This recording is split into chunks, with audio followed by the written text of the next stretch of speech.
캐나다에서 공부하고 있을 당시 전통 형식의 예배, 그리고 컨템포러리 예배, 다시 말해서 열린 예배 가운데 어느 것이 더 진정한 예배인지 논란이 시작되고 있었습니다.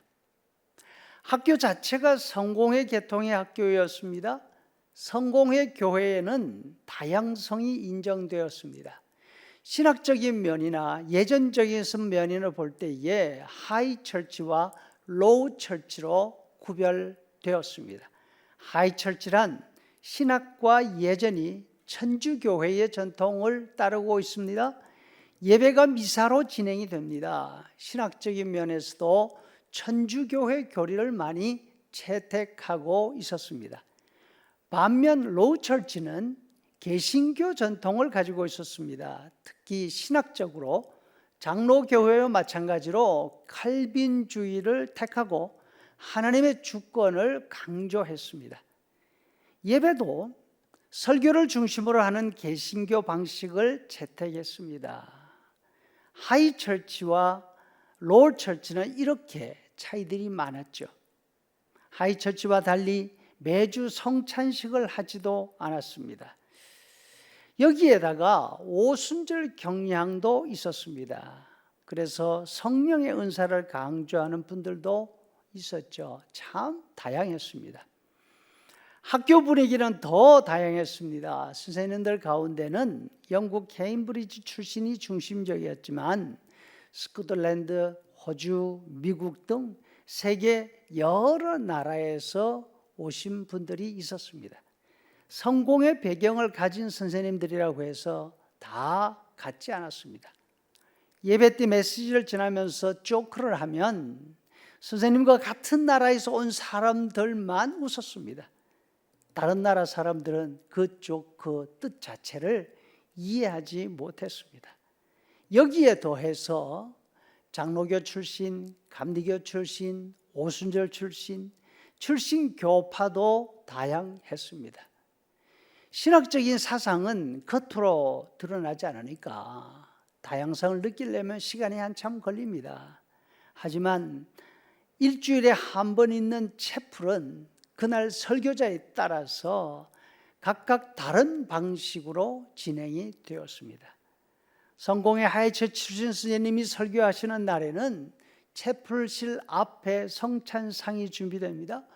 그 위에 큼지막한 빵 덩어리와 큰 포도주 병을 올려놓고 그 옆에 수건이 있습니다. 미사가 진행되면 빵 덩어리를 뚝 잘라서 양쪽으로 나누어 줍니다. 빵 덩어리가 자기 앞에 오면 자기가 먹을 만큼 직접 잘라 먹으면 됩니다. 또 큰 병에서 포도주를 잔으로 나누어서 돌립니다. 자기 순서가 되면 마실 만큼 마시고 입술이 닿은 부분을 수건으로 닦아서 다음 사람에게로 넘겨줍니다. 성찬이 끝나면 길지 않은 메시지를 전하고 체프를 마칩니다.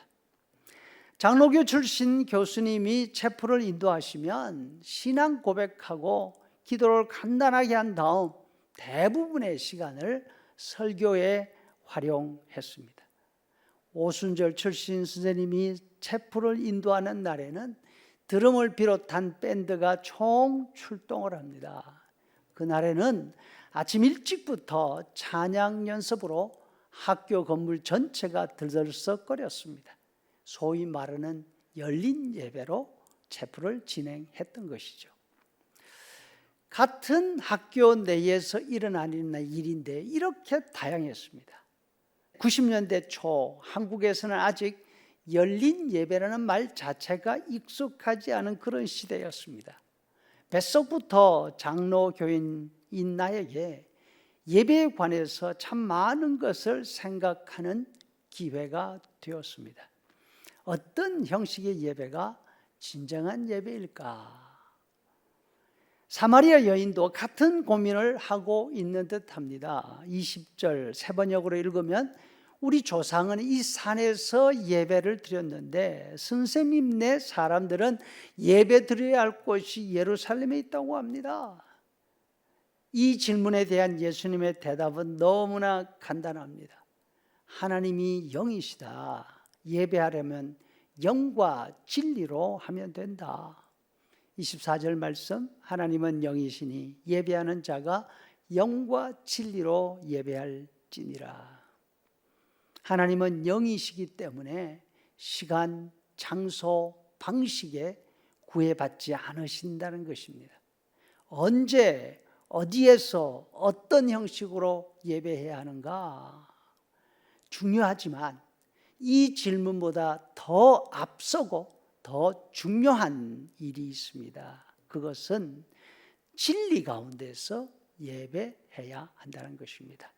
다시 말해서 하나님이 누구신지 알고 하나님께 드리기에 부족함이 없는 마음으로 예배해야 되는 것이죠. 이렇게 예배하려면 영으로, 다시 말해서 온 마음과 온 정성을 기울여서 예배해야 합니다. 예배하는 마음이 중요한데 내가 어떤 정성으로 예배하는가, 어떤 마음으로 예배하는가 누가 알 수 있습니까? 바로 내가 알 수 있습니다. 또 그 예배를 받으시는 하나님께서 알고 계십니다. 매주일 하나님께 예배할 때에 예배하는 나 스스로 부끄럽지 않게, 나 스스로에게 부끄럽지 않게 예배할 수 있기를 바랍니다. 또 내가 예배하는 마음을 알고 계시는 하나님을 무시하지 않는, 하나님을 존중해 드리는 그런 자세로 예배할 수 있기를 간절히 소원합니다.